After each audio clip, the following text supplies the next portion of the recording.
কোনো পয়েন্টকে তার নিজের স্থান থেকে মুভ করার জন্য মুভ পয়েন্ট টুলে ক্লিক করি। যে পয়েন্টকে মুভ করতে চাই ওইখানে ক্লিক করি ও ড্র্যাগ করি। এখানে ডায়লগ বক্স আসবে এক্স, ওয়াই, ডায়াগোনাল অথবা অ্যাঙ্গেল। যতটুকু মুভ করতে চাই তার দূরত্ব দিতে পারি।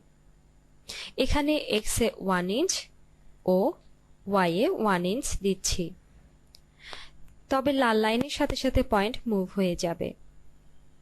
ওকে করি। পুনরায় ওই কাজটা আবার করি। X A 1 inch, Y A 1 inch. ওকে। এখন পুনরায় ওই পয়েন্টকে শেপ দিব। কার্ভ পয়েন্টকে নিয়ে ড্র্যাগ করব x A 0, Y A 1 inch. তবে আমাদের পয়েন্ট লাল ক্রসে মুভ হয়ে যাবে। ওকে করি।